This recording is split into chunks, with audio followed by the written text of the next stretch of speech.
Moses because of the Cushite woman whom he had married. Kush means ancient Ethiopia. That's straight East Africa. And guess what? The Bible claims God clapped back. Numbers 12, verses 7 through 8 says, "With Moses I speak face to face. Why then were you not afraid to speak against my servant?" So yeah, Bible claims God was on Moses' side. Now tell me, how does a pale Moses marry an Ethiopian queen and nobody bats an eye? That's not blending in, that's erasure. They whitewashed the whole story, and oh yeah, Moses was black too. But that's a sermon for another day. Moses married a black woman. Yeah, I said it. And the Bible backs it up. Numbers chapter 12, verse 1 says, "Miriam and Aaron spoke against Moses because of the Cushite woman whom he had married." Kush means ancient Ethiopia. That's straight East Africa. And guess what? The Bible claims God clapped back. Numbers 12, verses 7 through 8 says, "With Moses I speak face to face. Why then were you not afraid to speak against my servant?" So yeah, Bible claims God was nobody bats an eye. That's not blending in, that's erasure. They whitewashed the whole story, and oh yeah, Moses was black too. But that's a sermon for another day. Moses married a black woman. Yeah, I said it.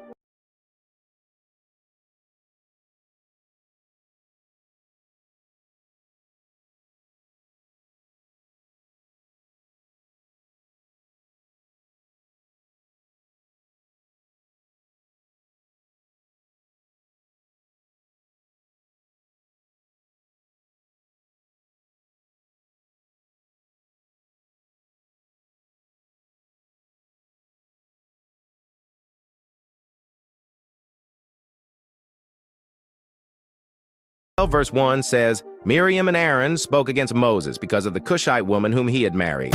Kush means ancient Ethiopia. That's straight East Africa. And guess what? The Bible claims God clapped back. Numbers 12, verses 7 through 8 says, "With Moses I speak face to face. Why then were you not afraid to speak against my servant?" So yeah, Bible claims God was on Moses' side. Now tell me, how does a pale Moses marry an Ethiopian queen and nobody bats an eye? That's not blending in, that's erasure. They whitewashed the whole story, and oh yeah, Moses was black too. But that's a sermon for another day. Moses married a black woman. Yeah, most Christians don't even know this exists. The Ethiopian Bible is older than the King James Bible and has 22 more books. The Bible you grew up with? It's missing chapters. The Ethiopian Orthodox Bible includes 88 books used for over 1,600 years.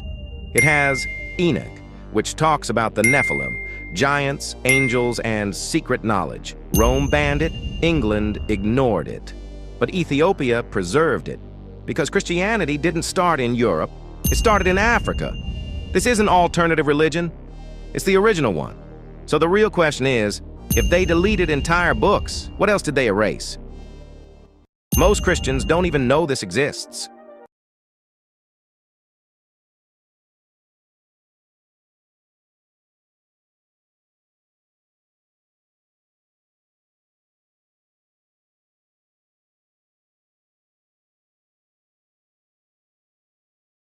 Bible backs it up. Numbers chapter 12, verse 1 says, "Miriam and Aaron spoke against Moses because of the Cushite woman whom he had married." Kush means ancient Ethiopia. That's straight East Africa. And guess what? The Bible claims God clapped back. Numbers 12, verses 7 through 8 says, "With Moses I speak face to face. Why then were you not afraid to speak against my servant?" So yeah, Bible claims God was on Moses' side. Now tell me, how does a pale Moses marry an Ethiopian queen and nobody bats an eye? That's not blending in, that's erasure. They whitewashed the whole story, and oh yeah, Moses was black too. But that's a sermon for another day.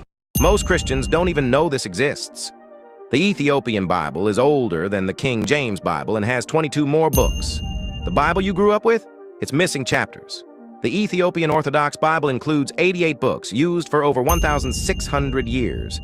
It has Enoch, which talks about the Nephilim, giants, angels, and secret knowledge. Rome banned it, England ignored it.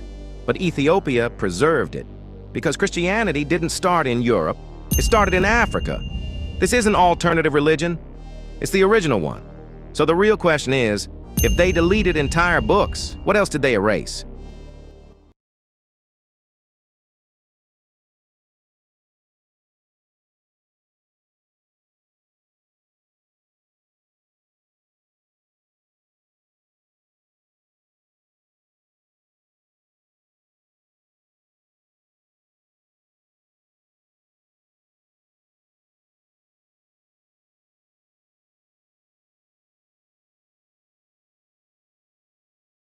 legend. Walt Disney didn't start with a mouse. He started by erasing a black man. Let's talk about Floyd Norman. Floyd Norman, first black animator at Disney. The man behind classics like Sleeping Beauty and The Jungle Book. But do you know his name? No, of course not. While Walt got statues, Floyd got sidelined. They used his talent, then kept his face out of history. Even when he brought culture, comedy, and characters to life, his legacy got swept under a cartoon rug. You praise Disney magic. A lot of it came from a black pencil. He was the real legend behind the scenes, and they buried him like a deleted scene. Wake.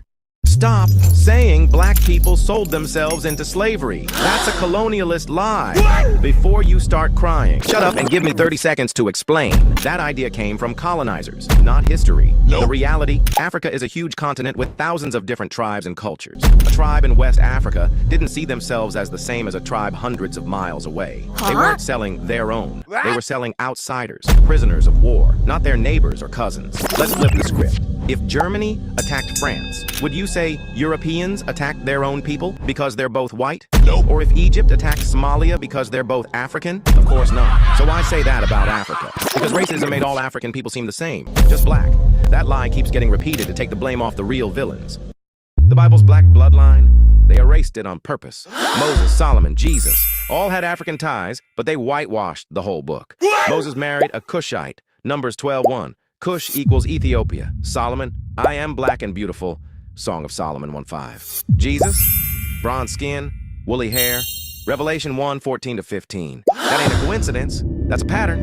The Bible is full of black prophets, kings, and tribes. But look at church art, movies, children's Bibles. They erased the melanin, rewrote the legacy. If you think color doesn't matter, ask yourself, why'd they change it? Jesus had a sister, and yes, she was black. Most people don't know Jesus had siblings, but Matthew 13:56 says, aren't all his sisters with us?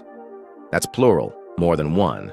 Now, there's no name given in the Bible, but thousands of early church writings and traditions, like in Judea and early North African Christian communities, talk about Jesus's brothers and sisters being from the same fall harvest family in Nazareth. I think geography. Jesus grew up in the sun-baked region of Galilee. Same dusty land as North Africa and the Levant. Revelation 1:14-15 describes him with hair like wool and feet like burnished bronze. If Jesus was black, wouldn't his family share similar features? So, how does a whole family survive in that climate and come out looking like a bunch of Kardashians? Think about it. Would his sister really resemble a pale princess? That Bible story you love? The Good Samaritan? Yeah, he was black too. Let's talk. Luke 10:30-37 tells the story. A Samaritan helps a beaten man after religious folks walk right past him. Samaritans were hated, marginalized, and they weren't white. They were from the Levant, neighboring Ethiopia and Egypt. Travelers described them as dark-skinned and curly-haired. Jesus used a black man as the example of divine compassion, and Christians still miss it. The hero wasn't rich or powerful. He was the one y'all would have crossed the street to avoid. Albert Einstein, he stole from a black man. Einstein was a genius because a black man laid the foundation. Let that cook. Ever heard of Lewis Latimer? He was a brilliant black inventor who worked with Edison and helped improve the light bulb. But even deeper, Benjamin Banneker, a self-taught black mathematician, published complex astronomical charts decades before Einstein was even born. These weren't flukes. Black thinkers like George Washington Carver and Garrett Morgan were developing systems and patterns that mirrored theories of relativity. You think Einstein cooked it all alone in a Swiss lab? No, he stood on melanin-covered shoulders. Jesus died with a black man by his side. Jesus had a black man by his side on the road to Calvary. You just never got told. 15:21 says Simon of Cyrene carried Jesus' cross. Where's Cyrene? North Africa, modern-day Libya. So a black man helped the Savior when no one else would. What did Europe do with that? Erased it from art, from movies, from your Sunday school posters, but it's in the Bible, plain as day. You got Jesus and a black man walking to the crucifixion together. And somehow they still sell you a story with 12 pale disciples and a European Christ. Stop. The last book of the Bible was written by a black man. Revelation, that wild, apocalyptic book, written by a black man exiled to an island. Facts. The book of Revelation was written by John on the island of Patmos. But here's what they don't say. Early Ethiopian churches preserved Revelation before Rome even canonized it. And early North African Christians, dark-skinned, native, and wise, were the ones passing this text around. They want you to picture white monks in castles. But it was black bishops on the continent translating and preserving the word. Even Jesus in Revelation 1:14-15, bronze skin, wool hair. You do the math. Adam in the Bible was black. Stop playing. Adam was black. Yeah, the first man was made from dirt, not flour. Instead, crying, just listen to me. Genesis 2:7 says God formed Adam from the dust of the ground. And last I checked, rich soil ain't beige. Nope. It's brown, deep, melanin-rich, black. The Garden of Eden, linked to Ethiopia and the Nile region, Genesis 2:13. That's East Africa. So you really think God made Adam look like Thor? He's serious. The first human came from Africa. Even science backs that up with mitochondrial DNA. They flipped it to make you forget you were the original. But the Bible never lied. Nope. Just the storytellers did. Don't tell me the Bible ignores black women. They just erased them. Let me fix that. You ever heard of the Queen of Sheba? 1 Kings 10. She came to flex on Solomon with gold, spices, and questions that stumped the wisest man alive. Ethiopian, East African. And she walked in like royalty because she was royalty. Their union, it started the Solomonic dynasty in Ethiopia. That ain't a side story. Nope. That's black excellence baked into biblical bloodlines. But they don't teach you that. Nope. They give you Cinderella stories and erase the queens from scripture. Nah, we're bringing them back. Jesus had a brother, and he was black too. They don't even tell you Jesus had siblings, let alone that his brother was black. Before you start crying, shut up and give me 30 seconds to break it down. Mark 6:3 names. Jesus' brothers, James, Joseph, Judas, and Simon. These weren't European choir boys. They grew up in Galilee, and Galileans were brown, rugged, working-class men, not pale philosophers sipping wine. James, Jesus' brother, led the early church. And early Ethiopian art depicts them with tight curls and dark skin. But Renaissance art flipped the switch, turned them all into white robes and soft curls. But they were men of the Middle East. That means melanated. That means ours. They erased the family. Not anymore. God is black. Everybody knows God is white. Everything the white man taught you, you accepted. He taught you were a black heathen, and you believed him. He taught you to worship a blonde, blue-eyed Jesus with white skin, and you believed him. He taught you that black was a curse, and you believed that. Did you ever look up the word black in a dictionary? For what? Did you ever study anything that wasn't part of some con? What the hell for, man? Come with me. Black, destitute of light, devoid of color.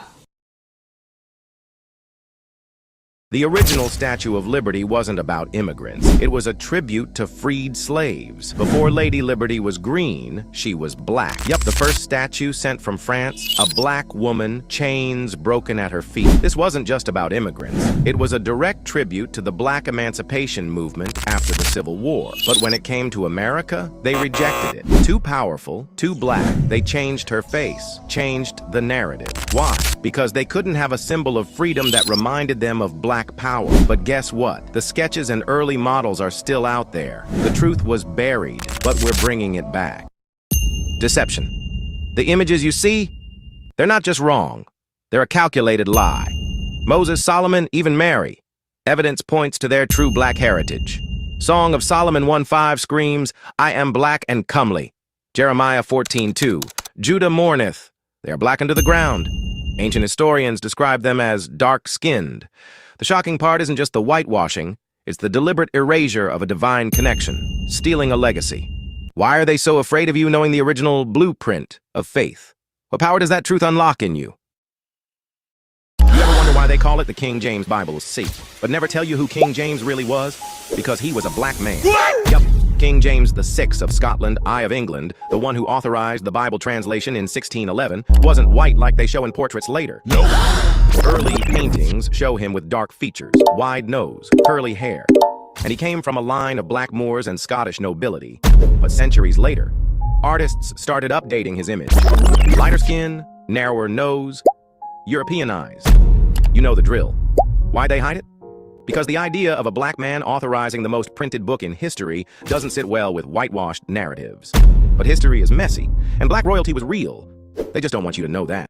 The Bible's biggest figures, they were African, and they erased that fact on purpose. Moses, he married an Ethiopian woman, an African. Zephaniah, straight out of Kush, which is modern-day Ethiopia. And Jesus, you can read it in the Bible. Bronze skin, woolly hair. These aren't just minor details. Nope. They were facts. The Bible's greatest figures were African, no doubt. But look at how they're portrayed in church art today. Blonde hair, pale skin, that's not divine. It's deliberate erasure. And why? Because they didn't want you to know the truth that they weren't the only ones with power. They erased the African roots on purpose. They rewrote history to fit their narrative. But the facts don't change. History was twisted. But the truth, it can't stay hidden forever. It's time we see the Bible for what it really is. An African story, too.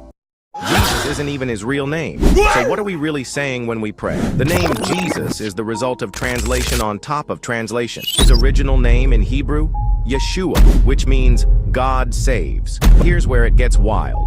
Yeshua was transliterated to the Greek Isus, then Latin Iesus, and finally became Jesus in English, centuries later. That means the letter J didn't even exist in his lifetime. It was added 1,500 years after he walked the earth. So when you say Jesus, you're using a European remix of an ancient Hebrew name, and nobody in his time would have recognized it. Makes you... Meghan Markle wasn't the first black royal. She might not even be the boldest. Long before Meghan Markle broke the internet, Queen Charlotte, wife of King George III, was already raising eyebrows. 18th century portraits show her with visibly African features, high cheekbones, fuller lips, and dark, curly hair. Even royal historian Mario de Valdes y Cocom argued she descended from Madragana, a black Moorish noblewoman. She was mocked in newspapers for her looks, and some artists even tried to lighten her skin in later paintings. So when people lost their minds over Meghan, just remember, the British crown might have had black blood for centuries. What if I told you the first president of the United States was a black man named John Hanson, not George Washington? Yep. History's got a twist. Elected by the Continental Congress in 1781 under the Articles of Confederation, Hanson served 8 years before Washington. His title? President of the United States and Congress assembled. Hailing from Maryland, Hanson's leadership came first. Yet you won't see his face on money or in mainstream history books. Somehow, Washington became the iconic face of American presidency. Funny how some stories slip through the cracks of history, right? Exposed! They whitewashed the Bible.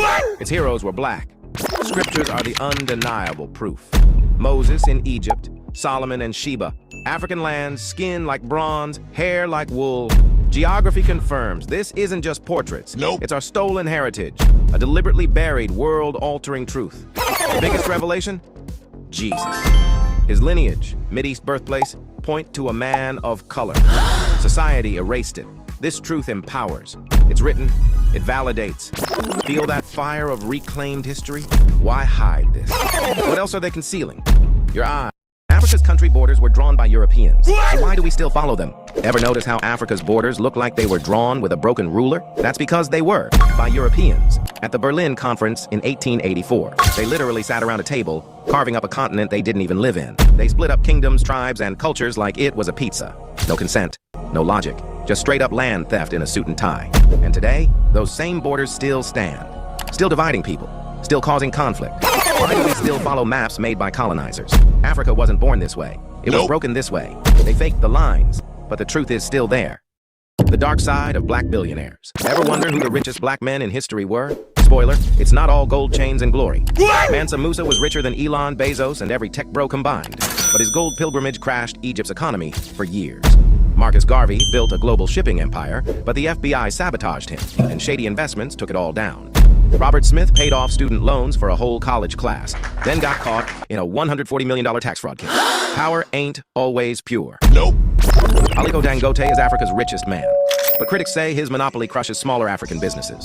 Annie Malone mentored Madam C.J. Walker and became the first black woman millionaire, but lawsuits and jealousy erased her name.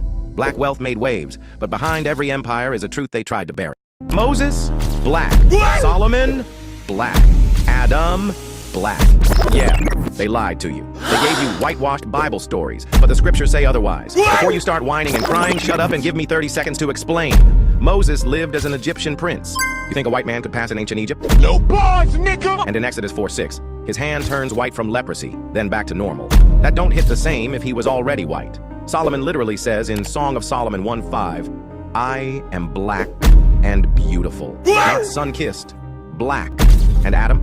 Genesis says God made him from the dust of the earth. What color is rich soil? Dark brown to black. And science agrees. The first humans were African. They erased it for centuries. But now you know, so what are you going to do with it? I do have this conversation a lot with Africans or even Caribbean people who will often look down on Black Americans. Number one, they will say they lazy, they ghetto. I've heard African parents tell their kids not to date African American men, not to marry them, things of that nature. What are some negative stereotypes y'all heard about Black Americans from your parents, from your friends? You literally said it all. Yeah. That's it? Yeah, 100%. Right. Like my mom would tell me not to marry that. Yeah. Right. She says it all the time. Even when I hear like African parents say that, it very much sounds like the same rhetoric that a white person would tell their kids. Like, you know, don't marry that Black guy, like he's ratchet, they ghetto. It's crazy to hear other Black people have that type of rhetoric towards each other. That white Jesus you pray to, that's Cesare Borgia, not Jesus. Let me drop some truth on you. White Jesus was invented by the Borgia family. That white Jesus everyone pictures, yeah, that's not even close to what he really looked like. That image is Cesare Borgia, the son of a pope, who was used as a model for Renaissance artists. The real Jesus? He had woolly hair and skin like bronze, as described in the Bible. But they erased that, didn't they? Why? Because they needed to make divinity look like them.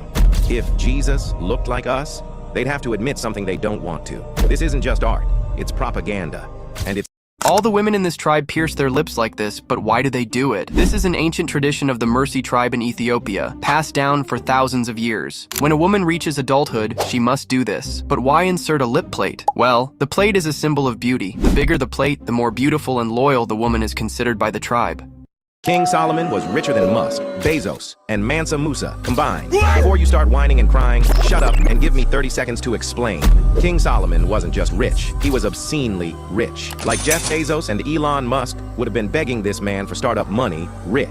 According to the Bible, Solomon received 25 tons of gold every year, just in annual tribute. That's over $1.5 billion a year. And we're not even counting his silver jewels, land, livestock, or control of ancient trade routes. The man had entire fleets of ships bringing him gold from Africa and spices from Arabia. The Queen of Sheba pulled up with literal treasure chests just to ask him questions. And here's the kicker. 1 Kings 10:23 says, Solomon was the richest king to ever live. Ever. That includes today. So when Forbes drops those billionaire lists every year, just know they're all fighting for second place.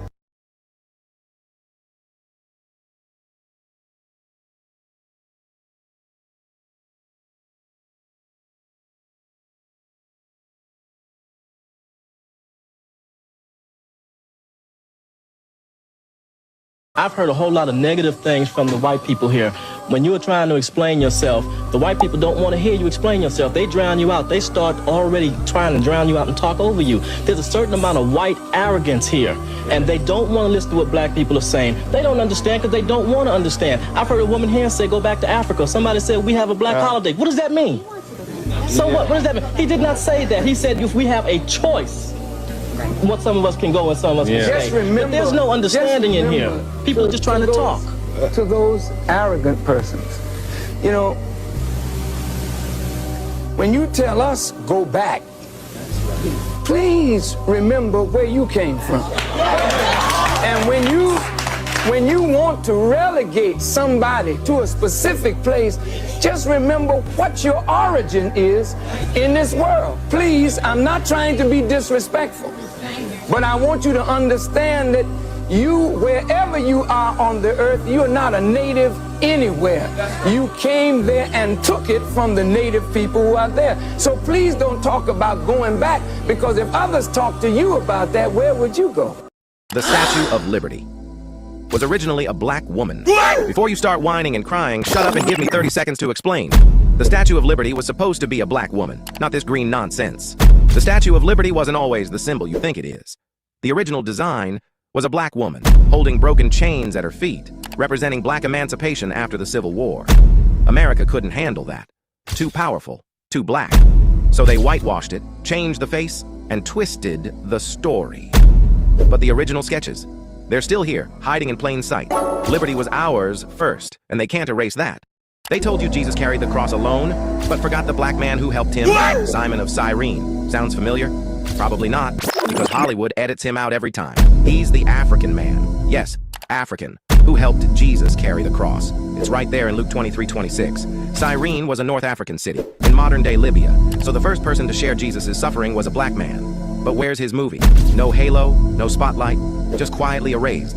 It's almost like they don't want you to know how deep Africa ran through the Bible. Buddha was black. Yeah, I said it. Cry if you want to, but give me 30 seconds and I'll change your whole worldview. Let's stop acting like Asia was cut off from the rest of the world. Early depictions of Buddha, especially in India and Southeast Asia, showed him with tightly coiled hair, full lips, and broad features. That's not the shaved head, sleepy-eyed statue you've seen at a spa. Those curls? They look way more like locks or tight coils than anything from East Asia. That's not random. That's ancestral DNA carved in stone. Buddha wasn't a pale monk with a dad bod. He looked more like Terry Crews than a sumo wrestler. The earliest statues of Siddhartha Gautama came from regions with African and Dravidian influence. That's historical fact. It wasn't until later, during colonization and cultural cleansing, that the image of Buddha got whitewashed. The soft, chubby porcelain Buddhas you've seen, that's a remix. China and Japan redesigned his image to reflect their own cultures. What if I told you the oldest languages on Earth are African? And that ties back to Babel. They say language began in Mesopotamia, but that's a flat-out lie. Africa is where the oldest languages have ever been recorded. Look at Khoisan with its unique clicks, Amharic, Yoruba. These languages predate Greek, Latin, and all those Eurocentric roots. After Babel, people scattered. But where'd they go? Africa, the cradle of humanity. That's where the foundation of language began. But they don't teach this in schools, do they? Why? Because if they did, they'd have to admit that Africa wasn't just a backdrop, it was the origin. The first president was a black man, George Washington, and he's on the $2 bill. Before you start crying, shut up and give me 30 seconds to explain. And no, I ain't talking about Obama, I'm talking about John Hanson. He was elected under the Articles of Confederation in 1781. 8 years before George Washington ever threw on that dusty-ass powdered wig, looking like an off-brand Mozart. Hanson was a black man from Maryland, elected by the Continental Congress, and they straight up called him President of the United States in Congress assembled. That's not a TikTok title, that's the full title. Look it up. Here's the kicker. He's actually on the back of your $2 bill. Yeah, go look at it. History got whitewashed harder than a Hollywood casting call. But not in your dusty-ass school books. And definitely not in the museum gift shop. Why? Because they erased him like he missed rent in whitewashed history. They lied to you. They painted your prophets white when the truth is written in black and white. Start with this. Every major Bible story before Rome took place in Africa or the Middle East. Jesus, born in Bethlehem. Moses, raised in Egypt. Egypt, where the people were black. The land of the pharaohs. They hid that from you on purpose. You think Moses could hide among Egyptians and be pale? Make it make sense. Jeremiah 8:21 says, I am black. Lamentations 5:10. Our skin was black like an oven. The Bible said that, not me. But your Sunday school didn't preach that, huh?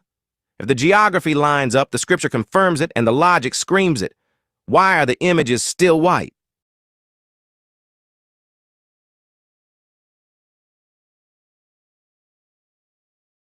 The first cowboys were black people. Before you start crying, give me 30 seconds to bring you back to reality. Hollywood won't tell you, but the first cowboys in America were black men. What's the real story behind the Wild West? Those iconic cowboys you've seen in movies, they were black. Yep. The first cowboys were slaves and freedmen who worked ranches in the South. The term cowboy was even used to insult them, while white men were called cowhands. But these black cowboys, like Nat Love and Bass Reeves, helped shape the West. Yet you never hear their names in Hollywood. Why? Because the truth messes with the narrative they've sold you. But we're flipping that script. The real cowboys, they were us. Why are people mad that the richest person in history was a black African?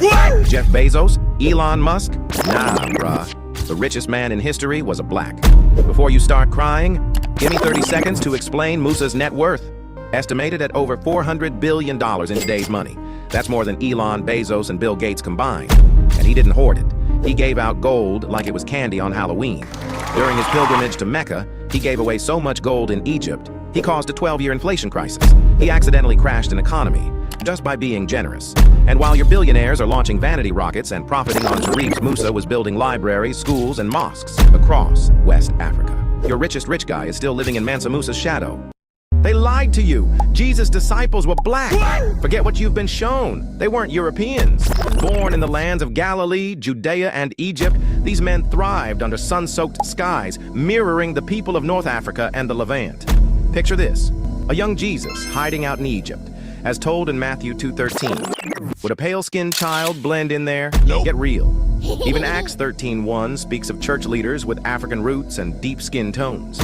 Renaissance art gave you the wrong image with white robes and blue eyes. You're not seeing history. You're witnessing a makeover. The Last Supper was whitewashed. You ever seen the Last Supper painting? Jesus sitting at a long table looking like he just left Milan Fashion Week? Yeah, that's a lie. The real Last Supper wasn't a photo shoot for 12 white guys.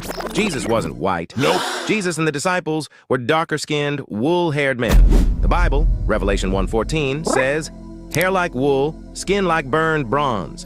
Translation, he looked more like your uncle at a cookout than some soft Italian model. The real Last Supper, they sat on the ground, tore bread with their hands, not Europeans with wine glasses. Da Vinci painted a lie to make Jesus look acceptable to white Europe. And y'all believe.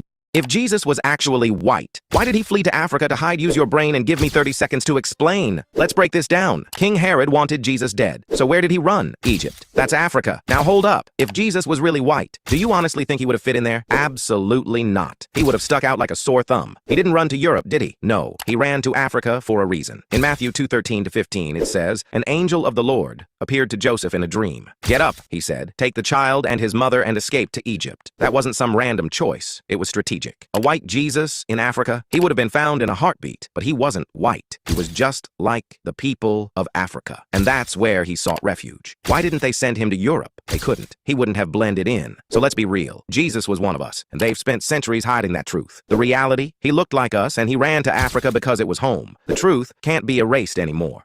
The only reason your heart's still beating, aside from God, is because of a black man. Before you start crying, shut up and give me 30 seconds to explain Dr. Daniel Hale Williams. This black man was the first open heart surgeon. In 1893, he opened a man's chest and fixed his heart with no modern tools. White doctors, they weren't even trying that. He built the first interracial hospital while they were still segregating water fountains. Next time you thank medicine, make sure black brilliance is in that prayer. They erased him from your textbooks. I'm putting him back. The Statue of Liberty was originally black. No, that's not a conspiracy. That's history. Yeah, I know it's hard to accept, but just shut up for a second and give me 30 seconds to explain. The original Statue of Liberty wasn't about immigrants. It was meant to honor freed black slaves after the Civil War. The French abolitionists who funded it designed her with broken chains at her feet. Chains you can still find at the statue's base today. Early models show a black woman, not the European face you see now. But when America caught wind of the tribute, they rejected the black imagery and demanded changes. They softened her features, downplayed the chains, and rewrote the story. Today, they sell you a myth about immigration while hiding the real roots in black emancipation. The sketches still exist. Adam and Eve weren't white. Sorry to your childhood coloring book. Let's be real. The Bible Genesis 2:7 says they came from the dust of the earth. And last I checked, dark soil ain't bathed. Nope. They lived in Eden, which scholars link to East Africa, near rivers like the Tigris and Euphrates, where all humanity traces back to. Genetics even proves the first humans had deeply pigmented skin. You think two pale folks out in African heat made it without SPF 1000 sunscreen? Nope. Be serious. They weren't strolling through the garden in linen khakis. They were black, melanated. Africans are the blueprint. Black people are the only reason you know how to tell time. Before you start crying, shut up for a second and give me 30 seconds to explain. Benjamin Banneker, a black man, built America's first clock by hand. This genius reverse-engineered a pocket watch in the 1700s. While colonizers were still squinting at the sun like, it's probably noon, and using sundials like cavemen. Banneker also mapped stars, predicted eclipses, and helped design DC. But your dusty-ass history books taught you he helped Jefferson. Nope. Nah, he was the genius. They just stole the credit. Time's up on whitewashed history. Jesus wasn't white. Stop playing. Jesus didn't look like Thor. Nope. He looked like your uncle from Ethiopia who sells carpets in the market. Black! Before you start crying, give me 30 seconds to explain. The Bible literally says Jesus had skin like bronze and hair like wool. That's not blonde and blue-eyed. That's giving Middle Eastern, maybe even Afro-Asiatic vibes. He was born in Bethlehem, not Beverly Hills. You think a man walking through the desert, dodging Romans and flipping tables at temples, had clear skin and Pantene Pro V hair? Nope. Be serious. The white Jesus you know was created during the Renaissance to make him look more European. Vikings are actually black.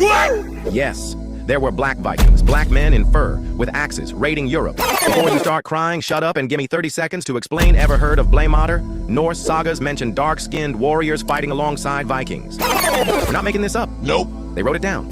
Africa wasn't just chilling. Black explorers were moving through cold countries throwing hands. But Hollywood gave you Thor and forgot the melanin. History's just propaganda with a budget. Now you know. Black people were in America first, not Columbus. Not some dusty-ass pilgrim. I know it hurts. Before you start crying, shut up and give me 30 seconds to bring you back to reality. His name? Estevanico the Moor, a black Muslim from Morocco. Pulled up with the Spanish in the early 1500s, before the Mayflower was even an idea. Survived shipwrecks, led expeditions, walked this land before Europeans could even spell Florida. And he wasn't just tagging along. He was navigating, translating, and brokering peace with native tribes. But they got you thinking Columbus discovered America. That man never even touched U.S. soil. Nope. Estevanico did. And like always, they erased him. Shakespeare was black. Or might have been black. I know. Your English teacher just fainted. Before you start crying, shut up and give me 30 seconds to explain William Shakespeare. The man, the myth, the mystery. There's barely any record of his life. No confirmed portraits, but some theories say he was actually John Black, a black playwright whose work got snatched and repackaged. You think some white dude from 1500s England wrote with that much soul, rhythm, and coded rebellion? Nope. He wrote about Moors, queens, betrayal, and blackness in Othello like he lived it. Some of those lines sound more like a spoken word cipher than a tea party. Could he have just stolen from black contemporaries? Absolutely. But either way, black brilliance shaped the bard, directly or through theft. Your fave might have been ghost-written by melanin. Mona Lisa was black. What? Yeah, I said it. Mona Lisa was black. Before you start crying, shut up and give me 30 seconds. That famous smirk y'all romanticize, you've been drooling over a black woman and didn't even know it. Da Vinci's early drafts, tight curls, broad nose, deep skin tone. That ain't no pale European noble. Nope. That's melanin on canvas. Some historians say she was a black woman in Florence, possibly a servant, maybe even a lover. Da Vinci was obsessed with African features. Look at his other works. He wasn't hiding it. Nope. Even the painting technique he used, sfumato, layer shadows like rich brown skin, not porcelain. But they whitewashed her in museums and textbooks so your brain wouldn't short circuit. You've been staring at unapologetic black beauty. You really think Easter's about Jesus? What? Before you start crying over your chocolate bunny, shut up and give me 30 seconds to explain. Let's start here. Jesus didn't die in the spring, and he definitely wasn't resurrected next to a pastel egg and a rabbit. Nope. Where did the bunny even come from? That's not in the Bible. That's pagan fertility worship. Easter actually comes from Eoster, a Germanic goddess of spring and new life. Yeah, fertility, eggs, rabbits. You see the connection now? The church just repackaged a pagan holiday, slapped resurrection on it, and told you to dress up and eat ham. So, anyways, y'all are celebrating with deviled eggs and pork chops? Make it make sense. If you're gonna praise Jesus, at least use the right calendar.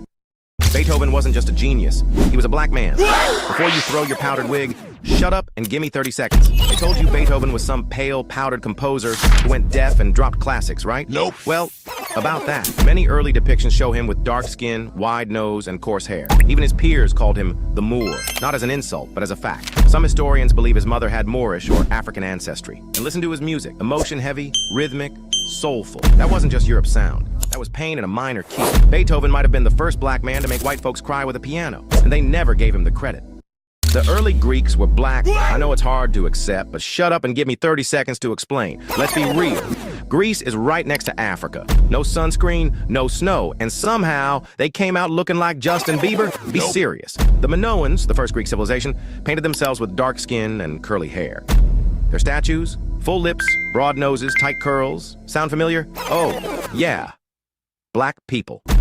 And don't forget, they learned from Egypt, the black brain, trust of the ancient world.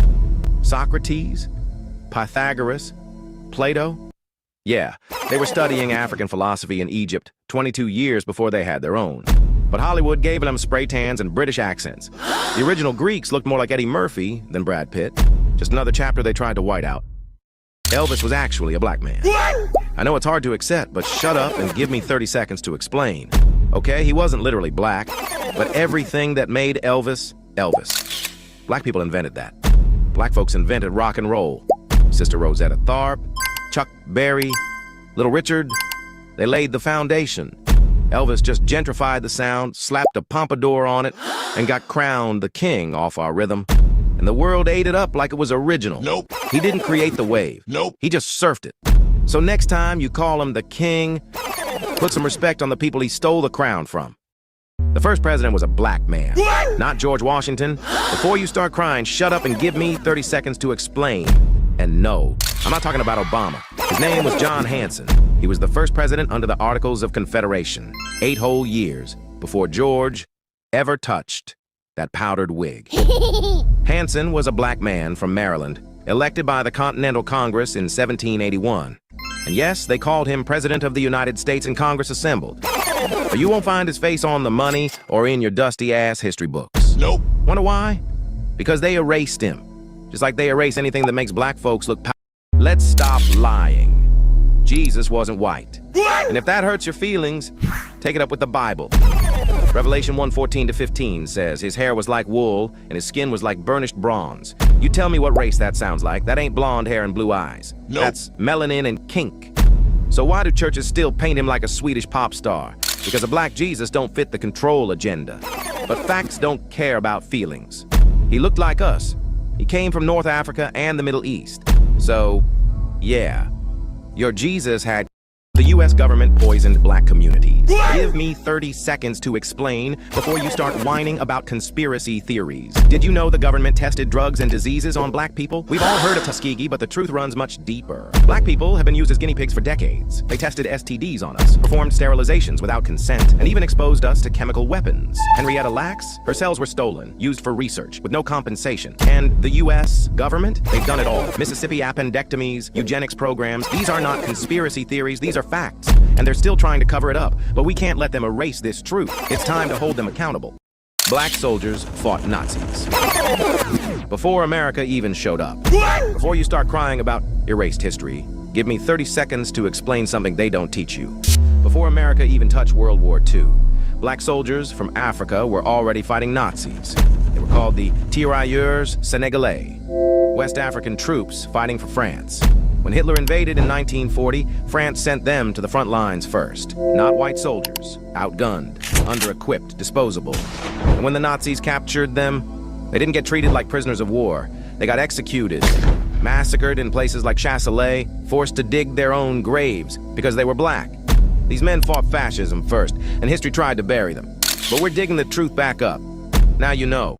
Cleopatra was not white. Use your brain and let me prove it in 30 seconds. Cleopatra was not white. Hollywood lied. Cleopatra wasn't some white European. She was African. Let's get something straight. Cleopatra was African. She ruled Africa, lived in Africa, and although her father was Greek, her lineage was shaped by centuries of African influence. Cleopatra spoke Egyptian, embraced African traditions, and ruled from Alexandria, a city that was a cultural crossroads of Africa. Ancient coins and art show her with features typical of African descent. Yet Hollywood keeps casting white actresses. Why? Because a powerful black woman in history doesn't fit their agenda. They erased her true identity to control the narrative. But the facts don't change. Cleopatra was African, and the truth can't be hidden. The Statue of Liberty was originally a black woman. Yeah, I know it's hard to accept, but just shut up for a second and give me 30 seconds to explain. The original Statue of Liberty wasn't about immigrants. It was a tribute to freed slaves. Before Lady Liberty was green, she was black. Yup, the first statue sent from France. A black woman, chains broken at her feet. This wasn't just about immigrants. It was a direct tribute to the black emancipation movement after the Civil War. But when it came to America, they rejected it. Too powerful, too black. They changed her face, changed the narrative. Why? Because they couldn't have a symbol of freedom that reminded them of black power. But guess what? The sketches and early models are still out there. The truth was buried, but we're bringing it back.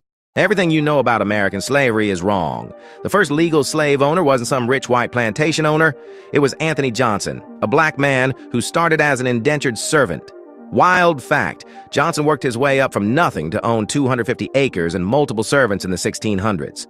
But in 1655, he did something that changed American history forever. He took his servant, John Kaiser, to court, demanding to own him permanently. The Virginia courts agreed. Just like that, Castor became the first legally recognized slave in America. One black man's court victory literally created the legal framework for centuries of slavery. Let that sink in. The man who carried Jesus' cross, he was black. I know, Jesus was black too, but give me 30 seconds to talk about this other guy. Let's set the record straight. Everyone knows the story. Jesus had to carry his cross to Calvary, but it was too much for him to bear. So, who stepped up to help? A man named Simon. But here's the part they don't tell you. Simon wasn't just any man. He was from Cyrene, a city in Africa. That's right, Africa. In Mark 15:21, it says, "A certain man from Cyrene, Simon, the father of Alexander and Rufus, was passing by on his way in from the country, and they forced him to carry the cross." Cyrene was in modern-day Libya, Africa. So let's be clear, Simon wasn't European. He wasn't some random bystander. He was a black man who carried Jesus' cross. They've erased this truth for too long, trying to fit a narrative that excludes the African presence in the Bible. But the facts don't lie. Simon was black, and he played a pivotal role in. This is not Jesus. Use your brain and let me prove it in 30 seconds. White Jesus everyone prays to. That's actually Cesare Borgia, the son of a pope. That white Jesus everyone pictures? Yeah, that's not even close to what he really looked like. That image is Cesare Borgia, the son of a pope, who was used as a model for Renaissance artists. The real Jesus? He had woolly hair and skin like bronze, as described in the Bible. But they erased that, didn't they? Why? Because they needed to make divinity look like them. If Jesus looked like us, they'd have to admit something they don't want to. This isn't just art, it's propaganda, and it's time to strip away the lies. The first cowboys were black people. Before you start crying, give me 30 seconds to bring you back to reality. Hollywood won't tell you, but the first cowboys in America were black men. What's the real story behind the Wild West? Those iconic cowboys you've seen in movies? They were black. Yep. The first cowboys were slaves and freedmen who worked ranches in the South. The term cowboy was even used to insult them, while white men were called cowhands. But these black cowboys, like Nat Love and Bass Reeves, helped shape the West. Yet you never hear their names in Hollywood. Why? Because the truth messes with the narrative they've sold you. But we're flipping that script. The real cowboys, they were us. Why is it that rich white people do not have to show off their wealth the way black people do? I'll tell you why. Number one, non-Africans, white, brown, yellow, or red, they are preoccupied with the accumulation of power, not materialism. Got you. Black people are preoccupied with the accumulation of materialism. Number two, the Caucasian, the Asian, the Arab, they were never stripped of their self-respect. So they don't have a need. If he's worth $1 million, I may not see it. Right. If you worth $1 million, you're gonna have on a bling bling. His identity never went through the historical assault that your identity went through. You are on a never-ending quest to prove that you are somebody. He don't have to do that. You wanna know why? Him being white is enough to come into a room with. White Jesus is. Your favorite blue-eyed savior was actually a dark-skinned Middle Eastern man. The Bible literally describes Jesus with skin of bronze and hair like wool in Revelations 1:14-15. Moses married an Ethiopian woman, showing God's people weren't white. King Solomon was described as black and comely in Songs of Solomon. Even when Jesus hid among Egyptians as a baby, he blended right in, because he looked just like them. Your churches hanging those European paintings are pushing a 15th century propaganda. The real Jesus looked more like me than any Renaissance painting. Facts don't care about your feelings. The Bible been telling you this whole time. They lied to you. The prophets in your Bible, they were black. African. And I can prove it in 30 seconds. Moses, born in Egypt. That's North Africa. Jesus, he hid in Egypt as a child. Why? You don't hide a white baby in a nation full of black people. He would have stood out like a torch in the dark. Song of Solomon 1:5. I am black and beautiful. Yes, that's in your Bible. Look it up. Jeremiah 8:21. I am black. Straight from the source. Start asking this. If it's all in the Bible, why aren't churches telling you? Who benefits from erasing black identity in Scripture? You tell me. Africans taught the Greeks a lot of what they know, but history won't tell you that. The Greeks didn't just admire Egypt, they studied under African masters. Pythagoras, the so-called father of geometry, spent 22 years in Egypt learning philosophy, geometry, and medicine. Thales, Greece's first philosopher, studied there for 7 years. Even Plato, one of history's greatest thinkers, stayed in Egypt for 13 years, absorbing its ancient wisdom. And Hippocrates, the so-called father of medicine, admitted that Imhotep, an African multi-genius, was the real originator of medical knowledge. The famous Pythagorean theorem, Egypt had been using it to build pyramids 1,000 years before Pythagoras was even born. Plato himself said Egyptian education made students sharper and more humane. He even told his own students, if they wanted true wisdom, they had to go to Egypt. If you say, black people sold their own into slavery, you're falling for a colonialist lie. Here's why. The idea that all Africans were one people is a European concept. The reality? Africa is massive, home to thousands of cultures, languages, and ethnic groups. A tribe in West Africa didn't see themselves as the same as a tribe hundreds of miles away. They weren't selling their own. They were selling outsiders, prisoners of war. Let's flip the script. If Ireland invaded Poland, would you say they were attacking their own people just because both are white? No? Then why do people say that about Africa? Because white supremacy flattens every African culture into one label: black. They lied to you. The prophets in the Bible were black, and I can prove it. Let's stop pretending ancient Israel looked like a Hollywood movie. You really think Moses, raised in an African royal palace in Egypt, could pass as white? Nope. Nah. They'd never taken a pale foreigner as one of their own. Simple logic. That means he looked like them. That means he was black. Now look at Song of Solomon 1:5. I am black and beautiful, O daughters of Jerusalem. That's in your Bible. Jesus, born in Bethlehem, hid in Egypt, hiding a white baby in Africa? Make it make sense. They whitewashed everything, and you still worship a version of history designed to erase you? They don't want you to know. A black man carried Jesus' cross. They'll never tell you this in church, but the man who helped Jesus carry his cross was a black man from Africa. Simon of Cyrene. Yeah, from Cyrene, which is in modern-day Libya. Mark 15:21. Now, ask yourself, why don't they ever show that in movies? Why does every Jesus film erase the fact that an African man played a crucial role in the most important moment of Christianity? Because they don't want you to know how deep Africa's ties to the Bible really are. The truth is, Africans weren't just in the Bible. They were essential to it. They carried the cross, they preserved the scriptures, and they spread the gospel long before Europe even knew what it was. They've whitewashed history for too long. Time to wake up. They've been lying to you your whole life. King Solomon was a black man. Yeah, I said it. Stop falling for the whitewashed nonsense they keep pushing. The Bible literally proves it. Song of Solomon 1:5 says, I am black but comely, O ye daughters of Jerusalem. You really think that's talking about his sandals? Nope. Be honest with yourself. Let's get real. Ancient Israel was way closer to Africa than Europe, and Solomon's mother, Bathsheba, had ties to modern-day Ethiopia.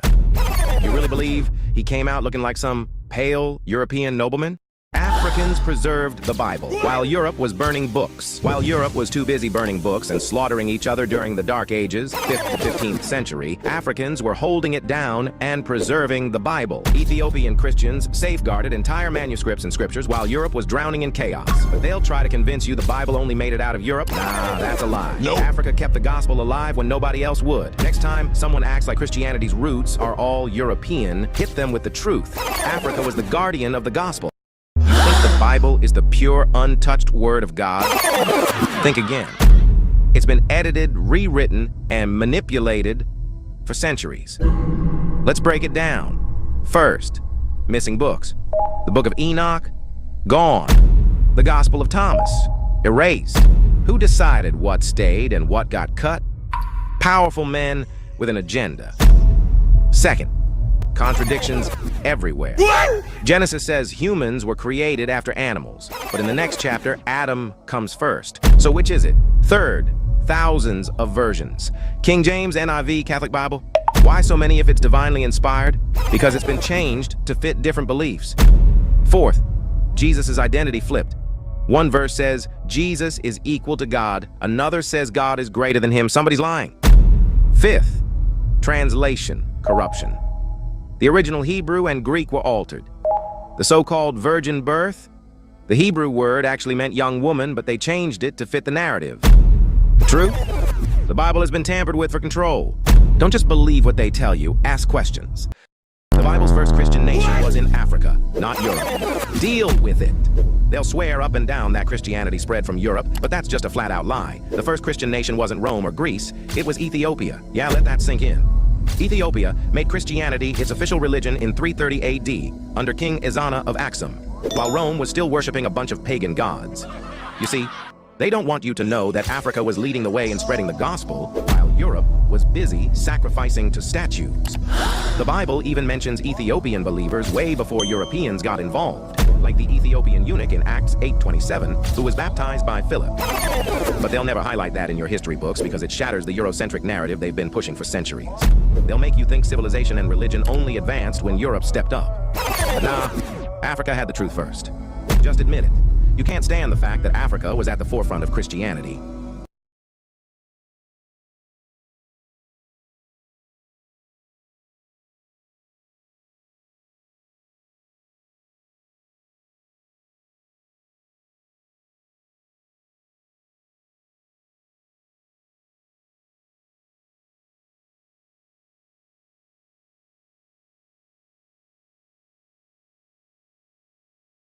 Biblical prophets were black and they're hiding it from you. They'll tell you Moses was some pale European-looking dude, but how could that be true when he was saved from the Nile River in ancient Egypt? Egypt, full of dark-skinned people. How could Moses blend in with Egyptians if he wasn't black? Yeah, doesn't make sense, right? Thought so. And don't even get me started on King Solomon. He literally said it himself in Song of Solomon 1:5, I am black but comely. That's straight from the Bible. They don't want you to know that because it destroys the whitewashed version they've been feeding you. The oldest Christian churches, they're in Ethiopia, dating back to the 1st century. While Rome was still worshipping pagan gods. And guess what? Those Renaissance paintings showing white prophets, all fake, created thousands of years later to push a Eurocentric agenda. They couldn't handle the truth that the foundation of their religion was rooted in Africa. It's all been rewritten to erase black history. Wake up. Stop eating up the lies they've drilled into your head. The real story has always been right there in the text. They just hope you never look close enough to see it. So you really think Moses, Solomon, and Jesus were white? Seriously? Be honest with yourself. They got y'all out here thinking Moses, Solomon, and even Jesus were white. Really? Think about it. How was Moses a pale dude living in Egypt and somehow not even catching a suntan? Be honest with yourself. If Moses was white, how did he blend in with dark-skinned Egyptians so well that they mistook him for Pharaoh's son? Does that make sense? Nah, I don't think so. And let's talk about Solomon for a second. This man literally says in Song of Solomon 1:5, I am black but comely. You really think he's talking about the color of his sandals or something? Come on now, be real with yourself. Even Jesus, they got y'all convinced. He looked like a European model when Revelation 1:14-15 clearly says he had hair like wool and feet like burned brass. Does that sound like the paintings they keep showing you? Nah. During the Renaissance, European artists like Michelangelo and Da Vinci painted these prophets to look like themselves. It wasn't about accuracy. It was about pushing their own image as holy and pure. They don't want you to know the truth because it challenges the idea that Europe was the Africans translated the Bible while Europe couldn't even read. Bet you didn't know Africans were translating biblical texts while Europe couldn't even read. Yeah, let that sink in. From the 4th to the 15th century, Ethiopia and other parts of Africa were preserving and translating entire manuscripts while Europe was stuck in the Dark Ages, drowning in chaos and barely literate. Ethiopian scholars were translating the Bible into Ge'ez, an ancient African language, while Europeans were out here barely keeping up with basic literacy. They want you to believe that Europe was the center of Christian knowledge. That's a lie. Africa was translating, preserving, and keeping the gospel alive when Europe didn't even know what day it was. So next time they try to downplay Africa's role in Christianity, hit them with the truth. Africans were the real guardians of the word, holding it down while Europe was fumbling through the dark. Jesus lived in Africa, and they're hiding it from you to whitewash the Bible. They've been lying to you your whole life about Jesus. They'll shove that blonde-haired, blue-eyed version down your throat, but they'll never tell you the real story. How baby Jesus spent his early years in Africa. Yeah, you heard that right. When King Herod was out for blood, Mary and Joseph didn't run to Europe. They fled to Egypt, a black nation, to keep him safe. It's right there in the Bible. Matthew 2:13-15 says that an angel told Joseph to take Jesus and Mary to Egypt to escape Herod's wrath. Why don't they teach that part in Sunday school? Because it doesn't fit their whitewashed narrative. Jesus grew up surrounded by black culture and history, but they'd rather bury that truth to keep you in the dark. They don't want you connecting the dots because it exposes the lies they've been selling for centuries. The strongest man in the Bible was black, and they're hiding it from you. They'll hype up Samson's strength, his wild hair, and his legendary battles, but they'll never tell you about his roots. They don't want you to know that the strongest man in the Bible might have been a black man. Samson was from the tribe of Dan, one of the tribes with deep African connections. Yeah, that's right. The same Samson they paint as this pale, muscle-bound warrior might have actually been a black man. His his hair thick and dreaded like wool, just like it says in Judges 16:13, where he weaves his 7 braids into a loom. Sounds a lot like locks to me, and that unmatched strength, it makes sense when you trace his lineage back to Africa. But they'll never admit that, because they can't handle the truth that Africa's legacy runs way deeper than they want you to know. Makes you wonder why they're so quiet about it, huh? Why are y'all mad about Yasuke in Assassin's Creed? Just say you're racist and move on. So Ubisoft dropped Assassin's Creed Shadows and put Yasuke, the legendary black samurai, in the game. And guess what? Y'all are big mad, crying about historical accuracy like Assassin's Creed hasn't been bending history since day one. Oh, it was cool when George Washington was an assassin, or when Leonardo da Vinci was your gadget guy. But now that a black samurai shows up, who actually existed during that time period, you're suddenly experts on Japanese history. Really? Let's just say for a second, he wasn't a samurai. Okay, cool. Was he an actual black man living in Japan around Nobunaga? Yes. So what's the issue? It's a creative liberty. You're honestly this mad about it? Sounds like you're not actually pissed about the accuracy, but something else. Maybe a little racism?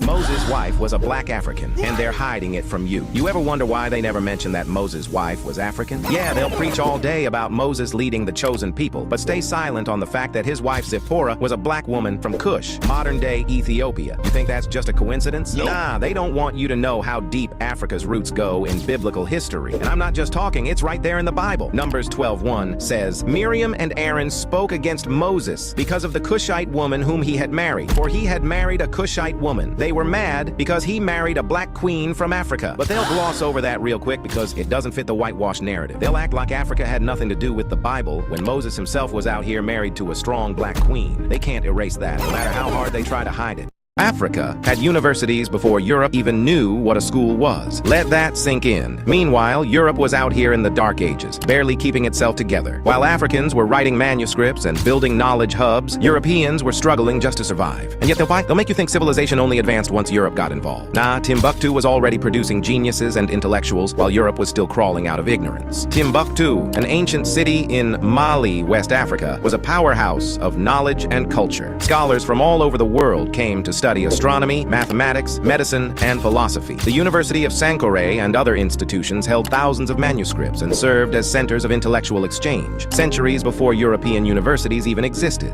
Africans are poor, dirty, and live in huts with no clean water to drink. Nah, that's just what they want you to believe. They got you thinking Africa's just one big dusty wasteland where everyone's starving and drinking dirty water.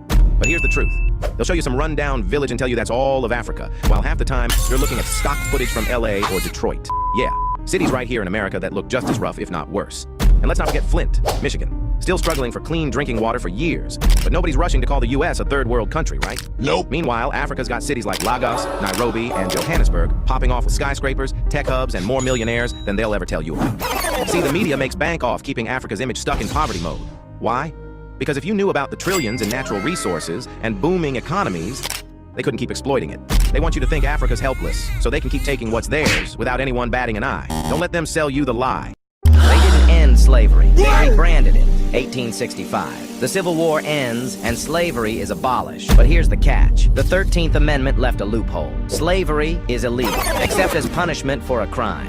And just like that, Southern states went to work. They created black codes, laws that made it easy to arrest freed black people for almost anything. Walking without proof of employment, arrested. Standing in the wrong place, arrested. Petty crimes that white people got away with, black people got years of forced labor. They called it convict leasing, a system where prisoners were rented out to plantation owners, coal mines, railroads. The government made money, businesses got free labor, and black men were trapped in a new form of slavery. Fast forward to today, private prisons are a multi-billion-dollar industry. They profit when cells are full. And surprise, surprise, black people are still disproportionately locked up.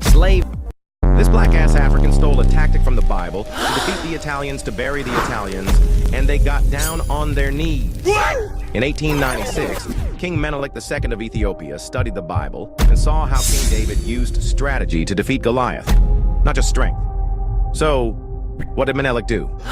He took that playbook and used it to crush the Italians at the Battle of Adwa. How? Menelik used David's get the high ground and strike when they least expect it tactic. First, he positioned his troops in the mountains out of sight, while the Italians thought they had the advantage on flat land. Then, when the Italians moved in, Menelik's forces struck from all sides, attacking at night and in the early morning using surprise and confusion to tear them apart. The Italians had no idea what hit them. They came with guns and fancy weapons, but Menelik had brains. And that's dark skin versus light skin. Ever wonder why it's still a thing? It wasn't by accident. It was a strategy. In 1712, a slave owner named Willie Lynch allegedly gave a speech teaching white plantation owners how to keep black people divided and weak. His blueprint? Psychological warfare. Step 1, turn light-skinned and dark-skinned slaves against each other. Step 2, divide the young from the old. Step 3, make the house slaves feel superior to the field slaves. The result? A cycle of self-hate that lasted for centuries. And even though slavery ended, colorism didn't. We still see it today in media, in hiring discrimination, in beauty standards, everywhere. But here's the craziest part. There's no actual historical evidence that Willie Lynch ever existed. So why is his name everywhere? Whether he was real or not, the strategy worked. Africans are all over the Bible. They don't want you to know this. Let's talk facts. The Kushites weren't some small tribe. They were an empire. Kush, which is modern-day Ethiopia and Sudan, is mentioned over 50 times in the Bible. Their kings ruled Egypt. Their warriors were feared, and their influence stretched from the Nile to the Middle East. Moses' wife, a Kushite woman. The prophet Zephaniah, Kushite ancestry. And in Psalm 68:31, it straight up says, Ethiopia shall stretch forth her hands unto God. But that's not all. Kushite rulers like Taharka weren't just mentioned in history books. They were out here, influencing biblical events. When the Assyrians tried to invade Judah, guess who came to the rescue? Taharka, a black pharaoh, leading the Kushite army. That's right, Africans were defending Jerusalem. But they don't teach that part, do they? Because admitting Africa's role in the Bible means exposing the lies they've been feeding us for centuries. But history doesn't lie. Africa was never in the background. It was always at the center of the story. Africans built the pyramids in Mexico, and we have the proof. The Olmec civilization, one of the oldest in Mesoamerica, left behind massive stone heads, some weighing over 25 tons, with unmistakable African features, including broad noses and full lips. These carvings suggest a cultural exchange between Africans and early Mesoamerican peoples. But there's more. Ancient DNA studies show possible African genetic markers in pre-Columbian populations, particularly along the Gulf of Mexico. Hints at African travelers arriving in the Americas long before Columbus. Even the techniques used to build the pyramids in Mexico bear striking similarities to those used in ancient Nubia and Egypt. The precision of stone cutting, the use of astronomy to align structures, and even ceremonial purposes mirror African architectural traditions. They turned woke into an insult, and now they're using it to discredit black people who fight for justice. Let's talk about how DEI was hijacked too. The term woke used to mean something powerful in the black community. Being aware, conscious of injustice, and fighting for change. But now, it's been twisted into a weapon to silence those speaking out against racism. They call it too much or too radical, just for standing up for what's right. DEI, diversity, equity, and inclusion, was introduced to level the playing field, giving marginalized groups, like black Americans, equal opportunities in work and education. It was meant to fix systemic discrimination. But now, like woke, it's being misused and weaponized to push agendas and shield racism. These terms were meant to fight inequality. Let's stop letting them be used to tear us down. The real Israelites weren't white, and we have proof. Let's be real. Bible verse. Deuteronomy 28 makes it clear, stating that the Israelites would be shipped across the world in slavery, stripped of their identity, and suffer oppression for generations. Sound familiar? That prophecy only fits one group, the descendants of the transatlantic slave trade. The proof is undeniable. Ethiopia has the oldest Torah scrolls. The Lemba people in southern Africa carry Jewish priestly DNA. West African tribes like the Ashanti and Yoruba practice traditions nearly identical to ancient Hebrews. Mexico saved 10,000 escaped black slaves. Here's the shocking history they don't want you to know. In 1829, Mexico did what the U.S. wouldn't. They abolished slavery, becoming a beacon of hope for enslaved black people escaping the brutality of the American South. While America was enforcing slavery, Mexico refused to sign a fugitive slave treaty, making sure that anyone who stepped on its soil was free. This bold move made Mexico the secret escape route in a southern underground railroad, where as many as 10,000 escaped slavery and found freedom. Riemto, a village in Mexico, became home to these newly freed black people who passed down their their legacy of courage. Even when slave hunters like the Texas Rangers came to capture escapees, the Mexican army stood strong, protecting the fugitives and refusing to turn them away. This powerful history isn't just the past, it's alive today, as descendants in Namiemto celebrate Juneteenth, honoring their ancestors' bravery and Mexico's commitment to freedom. Everybody's heard about the Aztecs. Everybody's heard about the Maya. But before the Aztecs and before the Maya, there were a culture who are referred to as the Olmecs. We don't know what they called themselves. That's what the Aztecs called them. They called them the Olmecs, and it means the rubber people. They worked in giant megalithic constructions. What they're most famous for is these huge carved human heads, which can be on a scale of up to 20 to 25 tons in weight, and which have curious features which have been interpreted variously as Polynesian, African, don't look like classic Native American features. One of the things I've realized is that there is no classic Native American feature. Native Americans have a very complex genetic story with very many different elements brought into it, and we shouldn't be necessarily surprised by the supposedly non-Native American look. It's considered to be the earliest high culture of Central America. They don't want you to know this. Ethiopia holds the key to the Bible's true history, and they've been hiding it for centuries. Let's talk facts. Ethiopia is mentioned over 40 times in the Bible. It's not just some side note. When has something ever been mentioned 40 times and not been important? Exactly. The Ark of the Covenant, some say it's still hidden in Ethiopia to this day. Acts 8:27, a high-ranking Ethiopian official was taught Christianity directly from the apostles. Yet they want you to believe Christianity came from Europe? Make it make sense. And here's the real kicker. Psalm 68:31 says, Ethiopia shall stretch out her hands unto God. That's biblical prophecy. So why do they erase Ethiopia's role? Because Africa's connection to the Bible destroys the false narrative they built. The truth? The Bible isn't a European book. It's an African story, and they've been hiding that from you.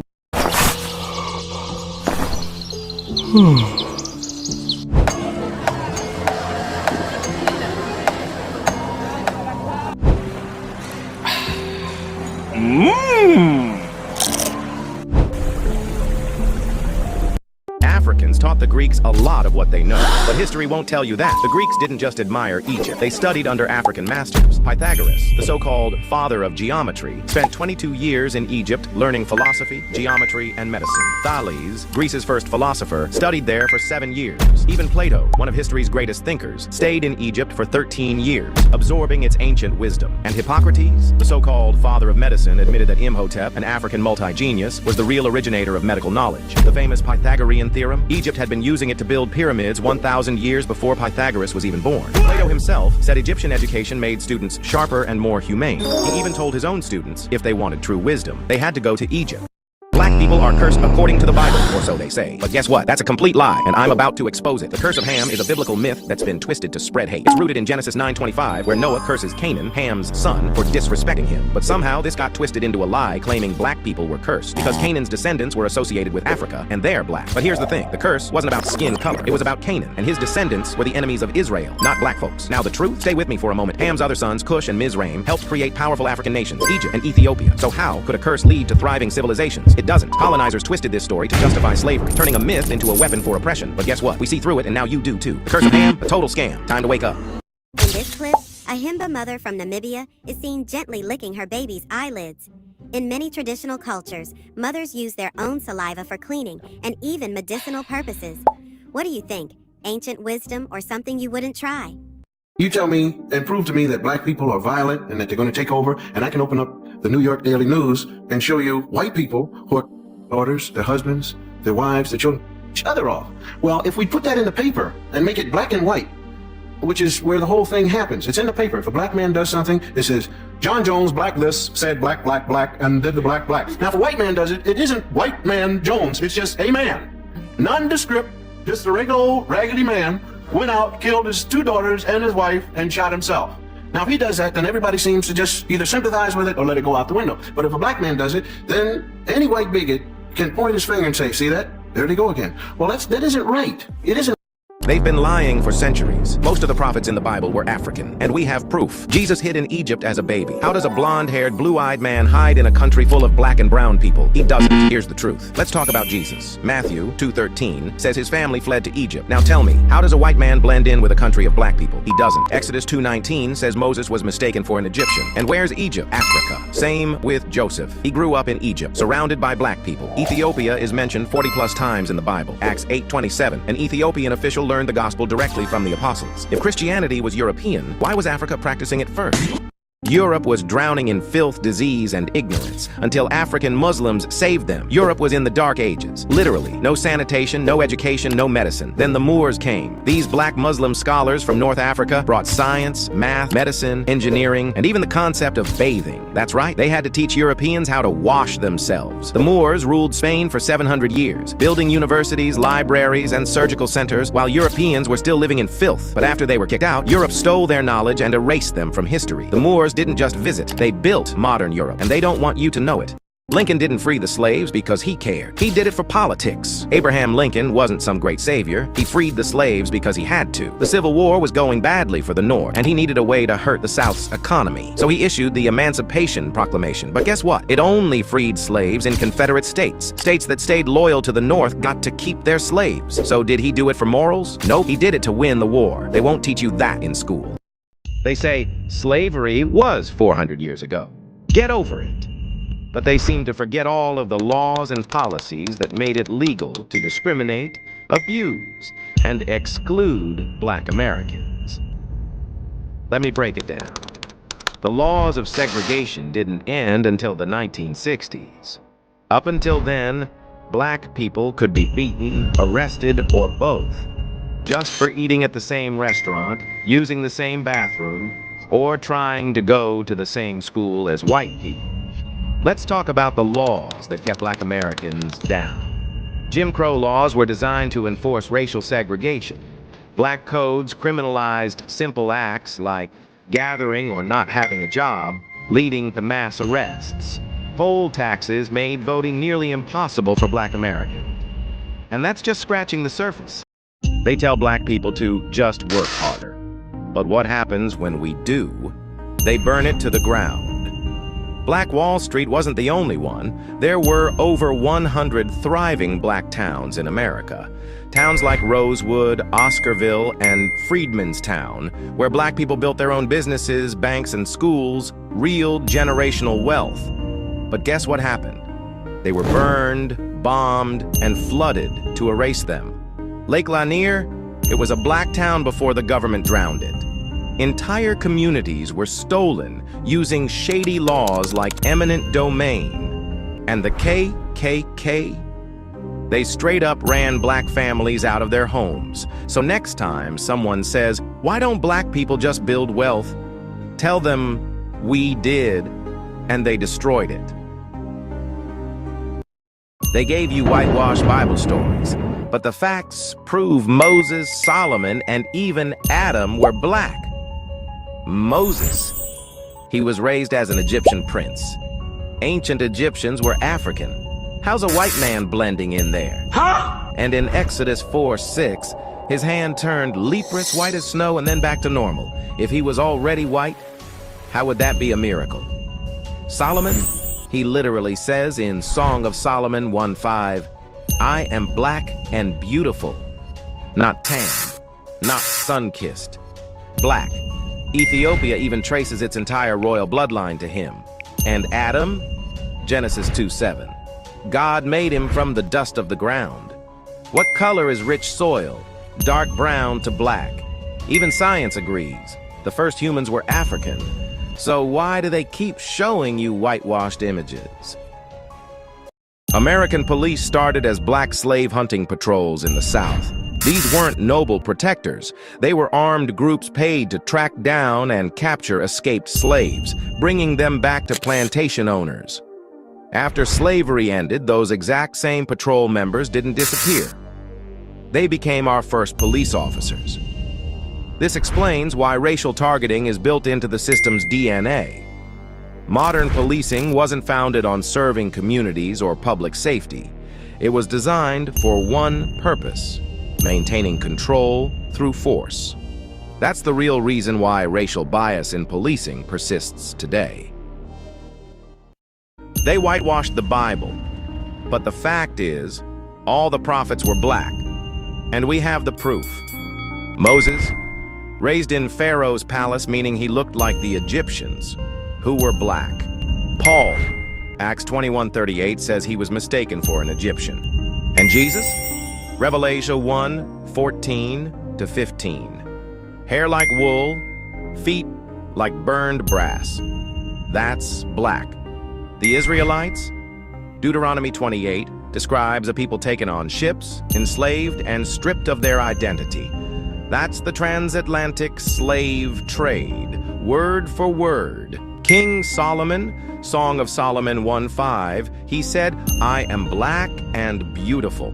Not tanned, not metaphorical, black. Even outside the Bible, historians like Herodotus described ancient Egyptians as woolly-haired and dark-skinned. Every race was enslaved. Asians, whites, Europeans, everyone. But they don't teach you that. They want you to believe slavery was only about black people, but that's not the full truth. The word slave actually comes from Slavic people, because for centuries, white slaves from Eastern Europe were captured and sold by Arabs, the Ottoman Empire, and even other Europeans. But did you know China had its own slaves too? During the Shang Dynasty, 1600 BCE, war captives became lifelong slaves.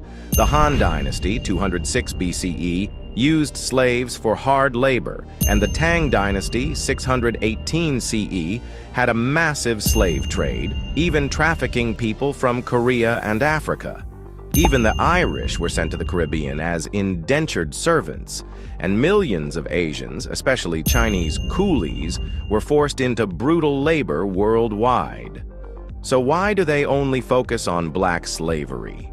Because the transatlantic slave trade was the first system that enslaved people purely based on race. They lied to you. Africans were in America long before Columbus or even the Vikings, and we've got the evidence to prove it. Did you know ancient accounts and archaeological finds point to Africans reaching the Americas centuries before Europeans? The Mali Empire, led by Mansa Abu Bakr II, launched a massive expedition across the Atlantic in the 1300s. Records from explorers, even Columbus himself, describe seeing people with dark skin in the Americas who appeared to have come from Africa. And it's not just stories. Artifacts like African-styled spears, carvings, and even DNA links have been found in pre-Columbian sites in Central and South America. These discoveries suggest every major prophet in the Bible was African, and we have the proof. Abraham, Isaac, Jacob, Moses, Solomon, Jesus. The Bible takes place in North and East Africa and the Middle East, which was once part of the African tectonic plate. Egypt, Canaan, and Israel all were part of ancient Africa's influence. DNA studies show the earliest human ancestors came from Africa. So, the people living in biblical times, they were black and brown. Even the Bible says so. Moses passed as the grandson of Pharaoh, Exodus 2:10. How could he do that if he didn't look like the Egyptians? Jesus himself had skin like bronze and hair like wool. Revelation 1:14-15. Why do they keep showing them as white? Because Africans were the original Native Americans, and we have the proof. In 1909, a discovery in the Grand Canyon shook the world. Ancient artifacts with undeniable African origins. Hieroglyphs resembling those from Egypt, statues with African features, and even evidence of advanced mining techniques were found deep within the canyon. Researchers at the time claimed these findings pointed to African explorers arriving in America thousands of years ago. But here's the catch. This information was quickly buried, dismissed as a hoax, and locked away. Why? Because it disrupts the narrative that Europeans were the first to discover America. If you say black people sold their own into slavery, you're falling for a colonialist lie. Here's why. The idea that all Africans were one people is a European concept. The reality? Africa is massive, home to thousands of cultures, languages, and ethnic groups. A tribe in West Africa didn't see themselves as the same as a tribe hundreds of miles away. They weren't selling their own. They were selling outsiders, prisoners of war. Let's flip the script. If Ireland invaded Poland, would you say they were attacking their own people just because both are white? No? Then why do people say that about Africa? Because white supremacy flattens every African culture into one label: black. These Africans made Italy get on their knees, and they're the only African nation to never be conquered. In 1896, Ethiopia stood alone against the might of Italy in the Battle of Adwa and won. Italy thought Ethiopia would be easy to colonize, but Emperor Menelik II and Empress Tatu had other plans. With a united force of over 100,000 Ethiopians, men and women, they crushed the Italian army, outsmarting them with superior strategy, intelligence, and sheer determination. This wasn't just a victory. It was a humiliation. Italian troops were forced to retreat, leaving behind thousands of casualties, weapons, and their pride. Ethiopia didn't just stop colonization. They became a symbol of African resistance and strength. How is this not taught in every history class? Was this left out on purpose to downplay Africa's power? Christianity was African before it was European. Here's the proof they don't teach you. Ethiopia became one of the first Christian nations in the world, officially adopting the religion in the 4th century, long before most of Europe. The kingdom of Aksum even minted coins with Christian symbols, showing how deeply it was ingrained in their society. And here's the twist. Ethiopian Christians claim to guard the Ark of the Covenant to this day, hidden in a church in Aksum. Plus, St. Augustine, one of Christianity's greatest thinkers, was African, born in what is now Algeria. Africa didn't just adopt Christianity, it shaped it. So why isn't this common knowledge? Because history often erases Africa's influence. But the truth is undeniable. Want more truths they don't teach you? Like this video and subscribe for more untold African history. Africans were here first, and they didn't just arrive. They taught Native Americans how to farm. And we have proof. Did you know that maize, one of the foundational crops of the Americas, has genetic traces linking it to ancient African agricultural methods? Ancient African seafarers like the Mali Empire are believed to have reached the Americas centuries before Columbus. Carvings in Mesoamerica, including the Olmec statues, display distinctly African features, showing undeniable cultural exchange. And it wasn't just statues. Farming tools found in pre-Columbian America are strikingly similar to those used in ancient Africa. For example, African hoe designs closely match those found in Native American farming sites. There's even evidence in ancient texts and oral traditions that African travelers brought advanced agricultural techniques with them. Why isn't this history widely taught in schools? Was it erased on purpose? The Bible talks about African slavery. You won't believe what's written.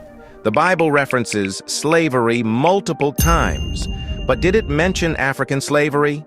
Ancient texts describe Egypt, an African civilization, enslaving Israelites. However, in the transatlantic slave trade era, European colonizers twisted biblical verses to justify enslaving Africans.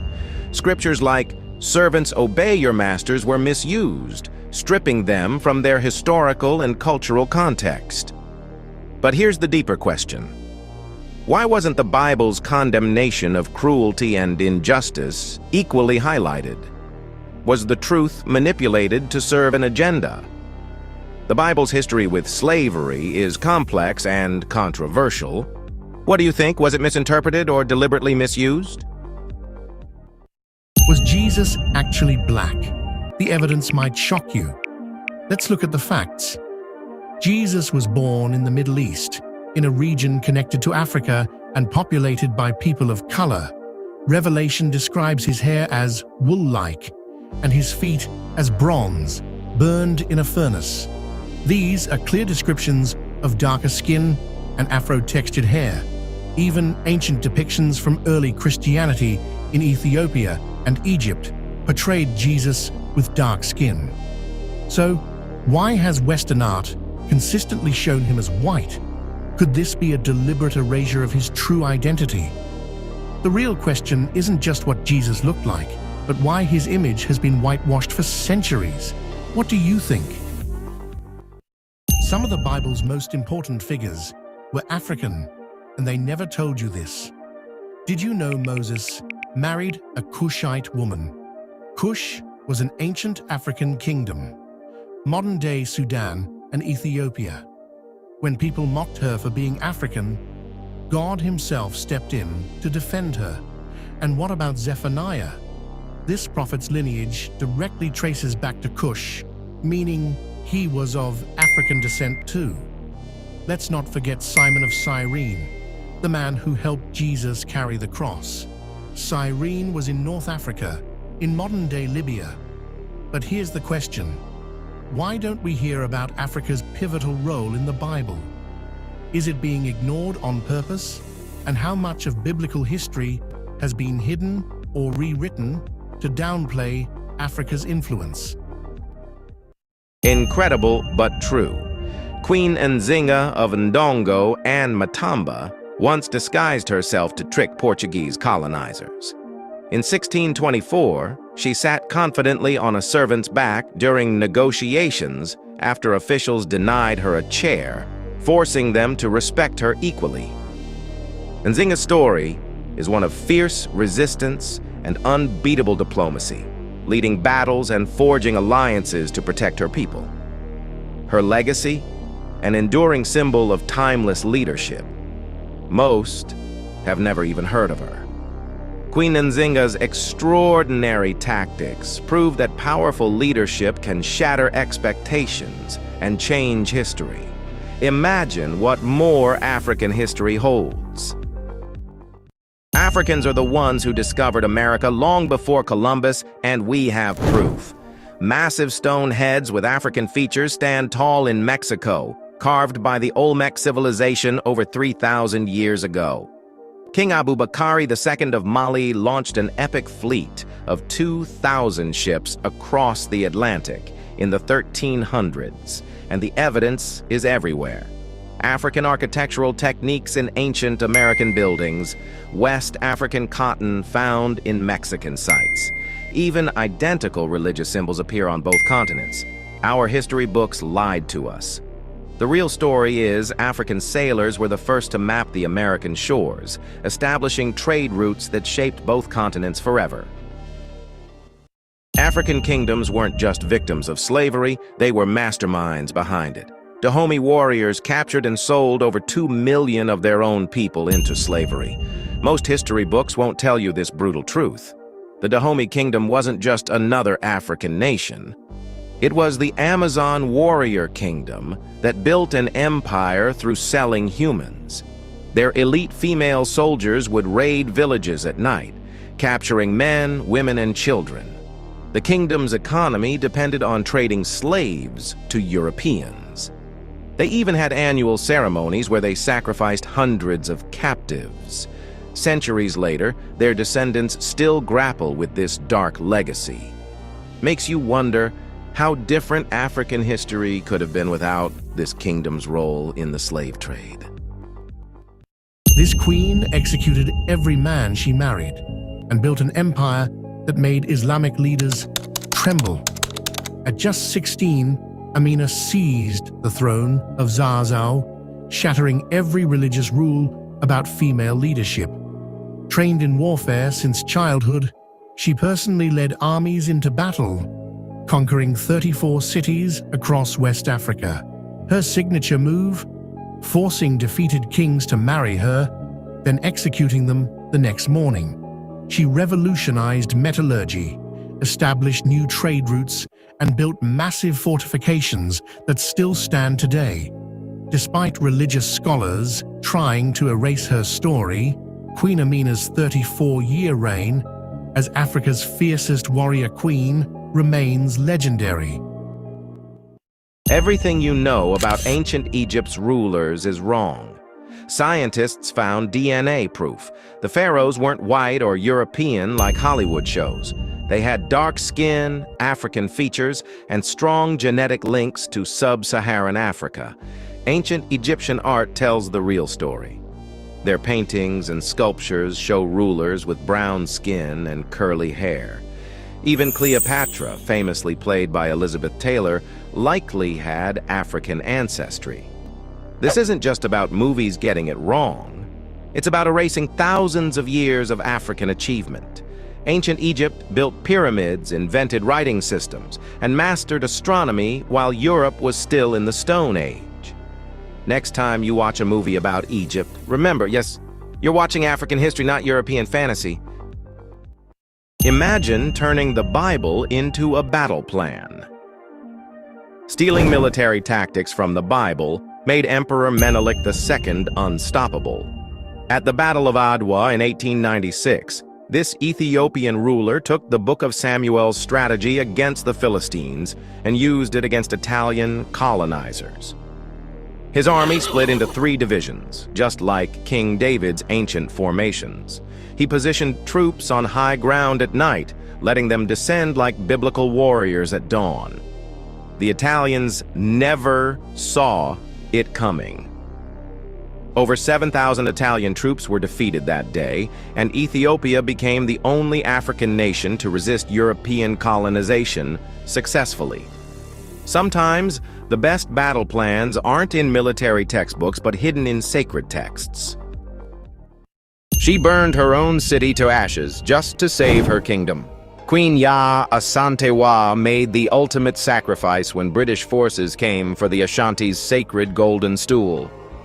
With her grandson imprisoned and her people facing colonization, she rallied 5,000 warriors behind her.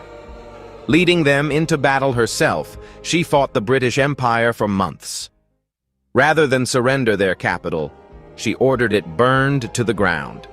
The British won the war but never captured their prize. One queen's defiance became Africa's battle cry, proving that sometimes you have to destroy everything to save what matters most. The oldest paintings of Jesus on earth show him as a black man, and they're not where you'd expect. Hidden in Ethiopian Orthodox churches, these 4th century artworks reveal a truth that challenges everything we thought we knew. While Europe was still centuries away from painting their white Jesus, Ethiopian Christians were already creating detailed portraits of a dark-skinned Christ. Their proof? Ancient biblical connections, from the legendary Queen of Sheba's visit to Solomon, to numerous references of African Kushites in sacred texts. This isn't just art, it's a 1600-year-old testament that the face of Christianity might look very different from what most people imagine today. Did you know Africa wasn't always called Africa? The truth about its name will blow your mind. The name Africa has a fascinating origin rooted in history.